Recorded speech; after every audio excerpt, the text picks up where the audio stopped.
In this video, traders, I want to talk about this. You need big winners occasionally. Stick around.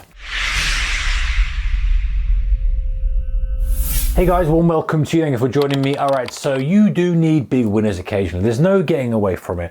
Very often as traders, we sit down and we look at the maths and the numbers that we're doing at the moment and we go, it's just not going to work. I'm just never going to hit the level I want to hit at this rate. The growth isn't there. I can increase the frequency, but I'm never going to get to where I want to be. And that frank look is needed, because you need to look at it and go, hey, yes, okay, I'm learning, improving, but if I want to grow my account, I'm going to have big winners. I can't operate from, well, I definitely can't operate from a place of small winners, big losers, because eventually that's just going to erode the account. It's going to be a blow up situation. And small winners, small losers just gives you no room for error. Okay, you make a little bit, you lose a little bit. You make a little bit, you lose a little bit. Yes, if you've got an edge there, you'll slowly creep up your trading account, but you're never going to give yourself the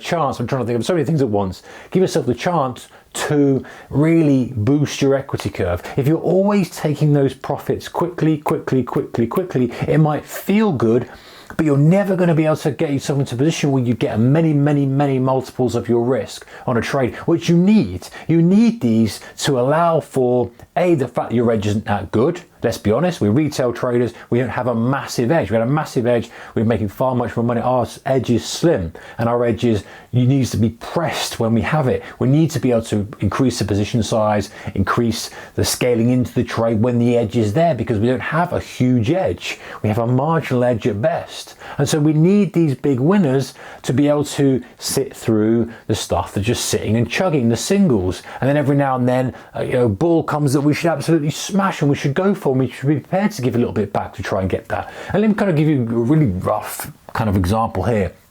Imagine you've got these trades. You've got 1, 2, 3, 4, 5, 6, 7, 8, 9, 10 trades. Double check that. 2, 4, 6, 8, 10. Yeah, 10 trades. I did 11 for a second. 10 trades, right?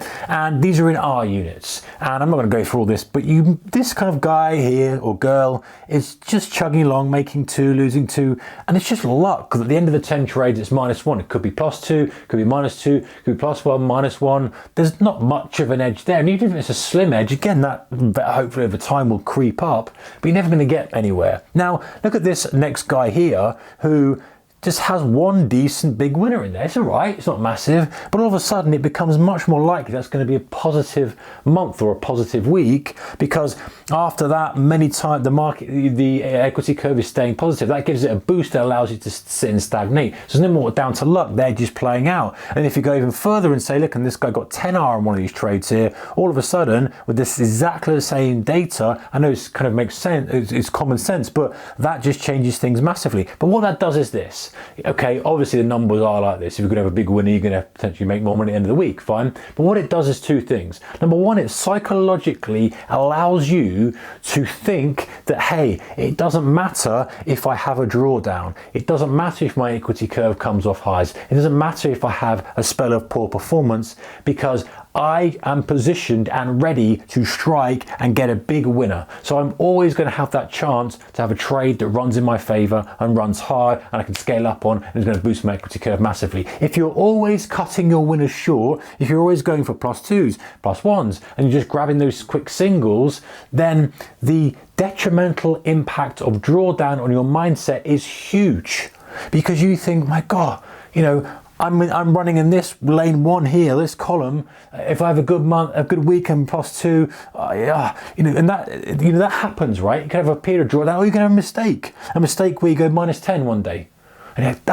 that gives you a massive drawdown, and the disappointment you've got then from having to claw back, because you can't ignore the maths. You look at your statistics, you look at your P&L, you look at how much you make on your winning days and how much you're losing it, and you go, hey, I'd love to turn this around, but the obvious evidence is right in front of me. This is going to take me a while to recover. I am going to struggle to recover because of the way you're trading. You're capping your gains. You don't have the big winners. I'm not saying you should swing the bat on every single thing, but you should have a time where you go, hey, this is worth risking 1 and 2 Rs to try to get 5 and 10s, because I need these, A, for my psychology of believing that if I do have a drawdown or a mistake or something happens, it's not going to take me forever to claw back, because that's where you slip into tilt mode, right? You slip into a mode where you go, man, it's going to take me forever to get back. What I'll do is I'll swing. I'll just swing. And it's not a methodical, careful. It's I'll just oversize. I'll just do this. I'll do that. I'll just do something to try and get my equity curve back up. And that doesn't go well. You end up blowing up an account.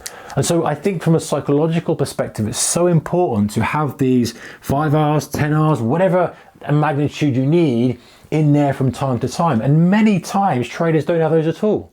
They don't have those at all because they're just taking small profits. And there's nothing wrong with that from a certain perspective, but I do really believe you must have a little slither of your trading edge that says, hey, under these conditions, I push hard. I take a little bit more size, I add to the position, I try to extract as much as I possibly can from that to try to get the 10 Rs. Because when the stars are aligned, so to speak, you need to make as much as you can out of that to make up for the time when there's nothing going on, when the edge is very, very slim. And even if it's a very slim edge, it takes such a long time to play out, the maths don't work. And that's so demoralizing, right? It's so demoralizing knowing that you're gonna have to chug and chug and chug and chug and chug. Because imagine without that winner, if you had a loser in there, let's put it in purple, imagine that was a loser instead, which happens, right? We get bad times, we get caught out, we do make a mistake. You're thinking at the rate of that growth, it's going to take you all that time just to get back to where you were. You start thinking, oh, I'll change the strategy a bit. Whereas if you know that, hey, now and then I do have a big winner as well, you could be in the right place at the right time. You could be back up there next week. And then, okay, you're chugging along a little bit, then you have another big winner. Maybe I'm not saying you should have big swings in your P&L, but just having the belief that you can put some big winners on the board is such a boost in confidence. And it's so good for your equity curve. Obviously, it's so good for your equity curve. It's good for your edge. Your edge just plays out a lot more. And just having that window open that, hey, I'm not always going to get a big winner. I'm not always going to swing for the fences. But if I do allow myself when I'm on the right trade at the right time, that's for you to define. You know, is that a trend? Is it this or whatever? It's you to define.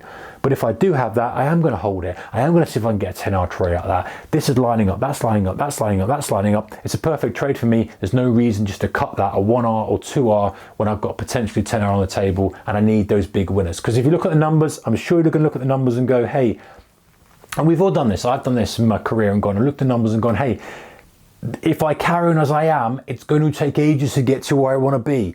And I can't see myself suddenly scaling up massively very quickly on the size. So I'm going to have to do something about extracting more out of the best trades, reducing those losers, extracting more out of the best trades. And that's where those big winners come in. So have a think about that. Look at your performance and go, hey, where can I add these big winners? How can I add these into my trade?